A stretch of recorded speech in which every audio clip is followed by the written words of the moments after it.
For today's project, I'll be using a black marker, medium thickness, a white Posca marker, and a few cotton swabs. And I'll be using those cotton swabs to blend these soft pastel pencils. I have a set of 48 with so many beautiful colors. And these are Stabilo Carb Othello.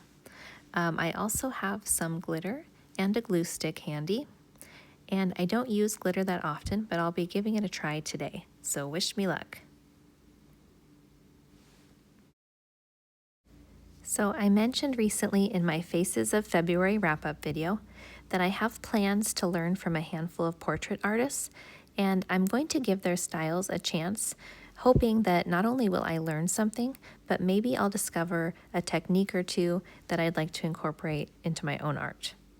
And so the first up on that list is Krista Irene Art. I'm going to show you a quick screenshot. So as I work, I'll be telling you a little bit about her style, but if you're interested in learning more, you can find her channel right here on YouTube, and she has a bunch of helpful tutorials about drawing faces. Ideally, I would like to display various pictures of her art throughout this video, just so you can get a good sense of what I'm heading towards, but I do not fully understand the copyright rules, and if I display a single picture of her art, am I putting myself at risk? I don't really know. Even if it is all in a positive light, encouraging others to check out her art for themselves, I don't really know the rules there. And I'll tell you a story pertaining to copyright claims in a few minutes here. But first, let's talk about her fun style and why Krista is today's featured artist. And by the way, make sure you stick around until the end of this video. I'll be showing you some more of my attempts, and I think it's pretty interesting how each try sort of evolves into something that's closer to my own style, if that makes sense. In order to prepare for today's project, I watched at least 3 or 4 of her video tutorials in order to get what I would consider at least a basic grasp on her process. So her style is what I would consider whimsical. It isn't realistic, and it doesn't try to be. She usually begins with a Sharpie marker, making bold, fast lines to outline her faces and features. She embraces the mistakes and doesn't worry when the results aren't exactly what she had planned. And just a side note here, as I'm working on these faces, I basically was just eyeballing the eyeballs, placing them about halfway down the head, and then from there I went about halfway down for the bottom of the nose, and then once again halfway down from there was where the mouth is. But, you know, again, we're not going for exact measurements or anything super realistic, just sort of a basic idea of where those features should be. And I'm sure you can probably tell by now, but I'm not using a reference image, so I'm just sort of making this up as I go. Back to the featured artist. You likely noticed from that picture that I showed that Krista's ladies usually have an old-fashioned look to them, clothing and accessories that might have been worn in the early 1900s, if I were to guess. So this part might be a challenge for me, as I've already gone astray. My turtleneck at the bottom here doesn't look overly vintage. In fact, I'm pretty sure she picked up this little number at Macy's or possibly the Gap. I'm not sure. From what I can tell, she likes to build up her art in layers, and most often she seems to be using alcohol markers, at least from the videos that I've seen. I don't own any alcohol markers though, so I decided to go with these soft pastels instead. And I know they aren't nearly as brave a choice as markers, but I do believe that they'll allow me to work in layers, as well as focus on blending my colors together. So I would say that's at least similar in a way to alcohol markers. So let's talk now about what I find most appealing about this particular style. I really like that it's playful. It doesn't need to feel like a chore. You can just spend a few minutes on a project or an hour or more. And I'm drawn to the bright, exaggerated lips, the eyes, the cheeks. I like the dramatic, colorful shading that she uses. I'm going to point out here how I like to use my soft pastel pencils. I honestly don't know if there's necessarily a right or wrong way to use them, but I absolutely love throwing down all my colors at once for that initial layer. And I know it's going to look like a total mess in the beginning, but just trust me, stick with me, it will get a lot better. And I'm going to be doing the same with her makeup and her clothing, just throwing down all the colors that I want to use.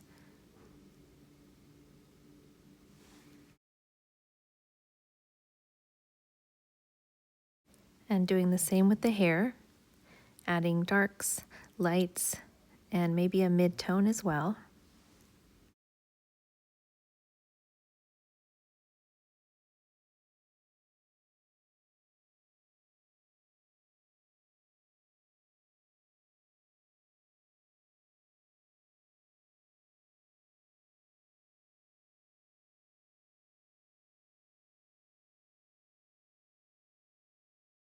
And now for the part that I was looking forward to. So I'm coming in with my cotton swab, and I'm just going to be blending each section. Isn't that the coolest thing? The way the hard lines just melt together. Actually, the colors melt together and the hard lines disappear. And I try to use one side of the Q-tip for similar colors. So if I'm blending yellow next, for example, I would dedicate a different side to the shades in that family. And I think it's worth mentioning that I can use the color that's on the cotton swab to draw with. I can create soft lines and marks that are so wonderful for contouring faces or just any time you don't want like a rough, hard edge. And we'll definitely be seeing some more examples of that later as I work on the other two faces. And I also want to point out that I don't like to create unnecessary waste, so I'm going to be holding on to these same Q-tips for multiple projects. They don't need to be thrown in the trash at the end of the day. And once that first layer is done, I begin to build on top of that. So which areas should be darker, and where do I want my colors to pop more?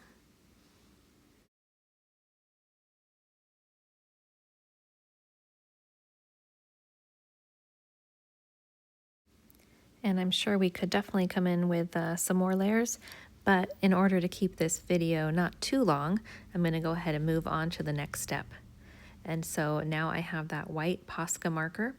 I'm adding the little glint to the eye and some little highlights and sparkles on the earring, on her clothing. And I'm also going to try to add some highlights to her hair. Let's see if that works. Okay, so it does show up over the darker colors, so that's good.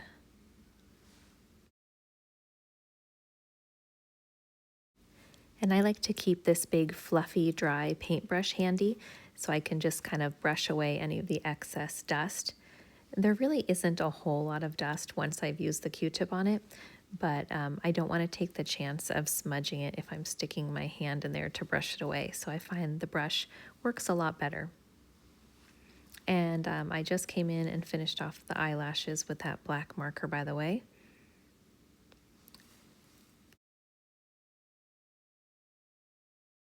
Okay, so as I work on this second face, I'm going to get back to that copyright story that I mentioned earlier. So here's what happened. I signed up for a free trial subscription with a certain company claiming to have thousands of songs and sounds available for their subscribers to use, supposedly without fear of copyright infringement. Well, I set up my account, connecting my YouTube channel to a safe list so that I wouldn't get flagged. A few days later, I posted a video with some background music, just in the parts where I was painting but not really talking too much. It's not like the whole video was just pure music.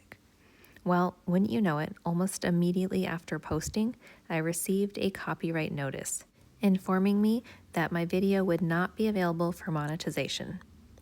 So I contacted the company about this, and I reached out to them directly. It was resolved within about 2 days, which was great. I was really happy about that, and I figured it was probably just a one-time mistake since my account was so new. So I'm thinking, all right, I'm good to go now.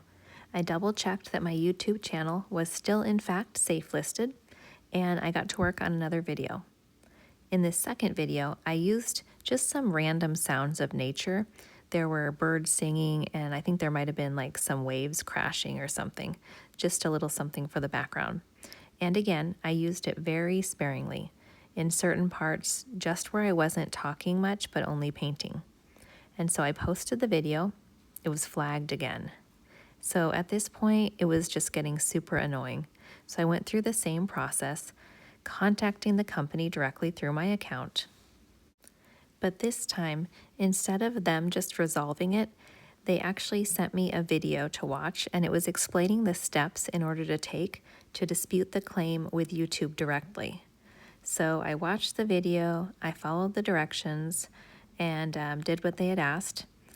And not long after, YouTube sent me a message notifying me that the other party would have up to 30 days to respond. Well, as of right now, we're about 3 weeks in. The other party has not responded to the copyright claim, and I still have a pending copyright claim on my account. So all of this fuss over about 30 seconds of bird singing. It's been so frustrating. So needless to say, I will not be paying for this service when my trial is up. So that is why I'm a little hesitant to even include a single screenshot from someone else's video. Even though I am promoting another artist, I don't have anything negative to say, but I don't understand this whole copyright situation. I know that sometimes people will do reaction videos using entire segments from other people's videos. And then sometimes you'll hear popular songs in videos, and I would almost guarantee they don't have a license agreement. So what's the difference? Why is that acceptable? I just don't really get it. So thanks for letting me vent a bit. Now that that's out of the way, let's get to work on this last portrait. So I just finished up with my lightest color, and I was focusing mainly on the top of her head. And now as I'm coming in with my mid-tone value, I have this orange color here. That's going to be sort of the main color of her hair. And now picking up this third soft pastel pencil, it's kind of like a brownish red. And this one I'm only using in the areas that might be in the shadows. And now I'm getting to work on her face. And I know it looks so bad right now, but just keep in mind all of those lines will blend together softly really soon here. It kind of feels like I'm making a cake. I'm throwing all of the ingredients into a big bowl, and then afterwards I'll mix them together with my stirring stick, or in this case, my Q-tip. And my third lady, I would say she's definitely lacking that old-timey feel. Yeah, she's not Victorian. She's not out of the roaring 20s. Nope, I would say she's straight out of the mall, circa 1985. So might as well embrace that blue eyeshadow, Tiffany. Go get yourself some glamour shots on the way to Hot Dog on a Stick. And by the way, sometimes my Q-tip takes off a little bit too much pigment, so instead I'll just use my finger and just lightly rub it over the top if I don't want to remove too much. And it gets a little bit messy, but I don't mind. Speaking of messy, it's almost time for glitter. And the soft pastel set did come with a blending stump, but I actually like the Q-tip a little bit better. I really love how the colors in the hair come together in just such a surprisingly smooth way.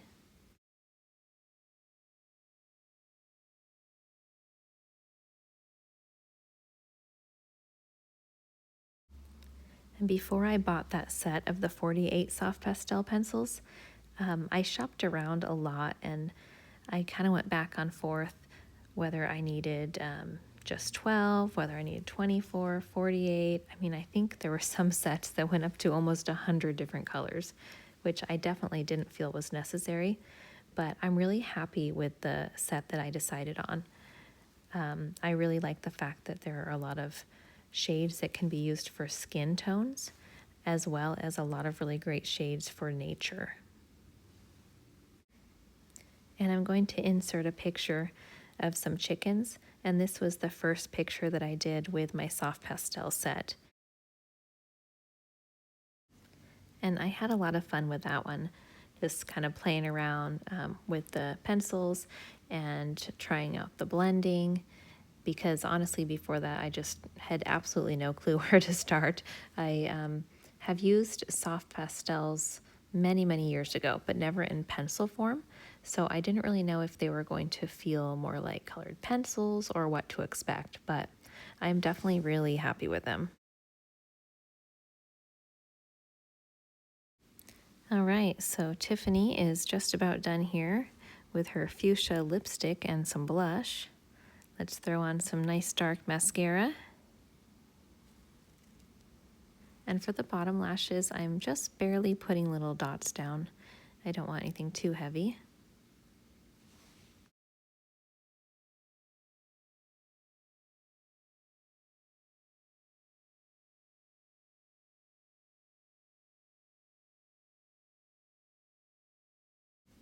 And back to the white Posca marker for the highlights on the earrings there.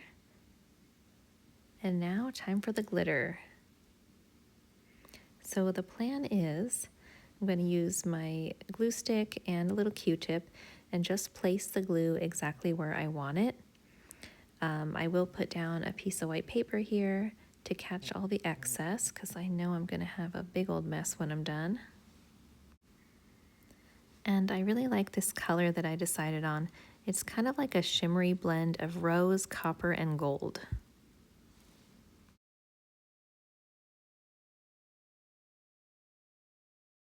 If you watch some of Krista Irene Art's videos, you will notice that she does use glitter quite often. And she's really good at knowing exactly where to put some sparkle. I'm not really sure where to put mine, but I'm just gonna, I don't know, put it in different places on each lady and we'll see how it looks.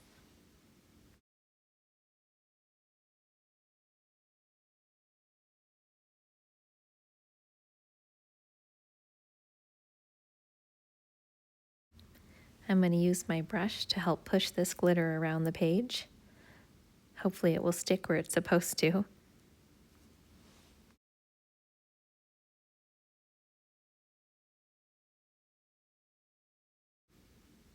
We have a waterfall of glitter just streaming down her face, and I actually don't mind it. I'm not mad about it.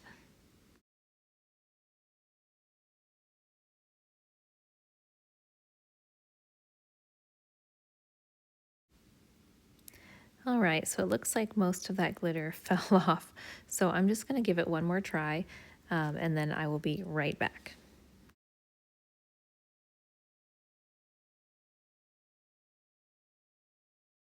Oh yes, much better the second time around, as long as most of this stays put.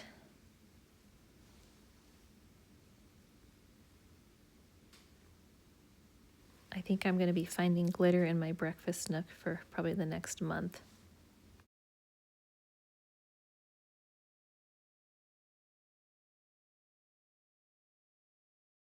Oh, ouch, Victoria, you have some glitter in your eyes. Let's get that out. That's got to sting. And we have Margaret up top, cheeks aglow with a sparkling case of rosacea.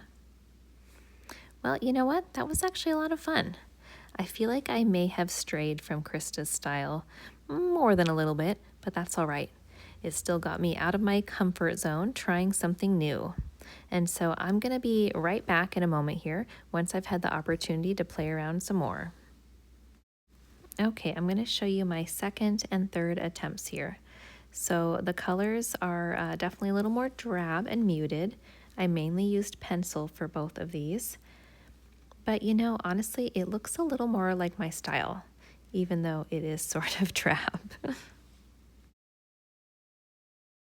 And I do actually kind of like the look of this lady on the left here. She has a slightly more vintage feel. I would say a little more high fashion than my other lovely ladies. And she definitely needs a name, doesn't she? And this was attempt number 4. I was really trying to focus more on that vintage vibe, but I don't really love the overall look. I tried adding a layer of metallic watercolor rather than glitter, and it didn't work like I'd hoped. This last one was my favorite. I felt like I was finally putting things together in a way that I was happy with. And I'm loving how the skin blending looks, especially with those two top ladies. And I know at this point I am so very far away from the style of Krista Irene Art, but along the way, I found something that feels very me, and I can't wait to explore this more and take it even further. So if you enjoyed the evolution of these playful, whimsical portraits, I hope you'll subscribe to check out the next one. I'll be picking a new featured artist next week. And thank you, Krista Irene, for the inspiration and wonderful tutorials. And thank you all for watching.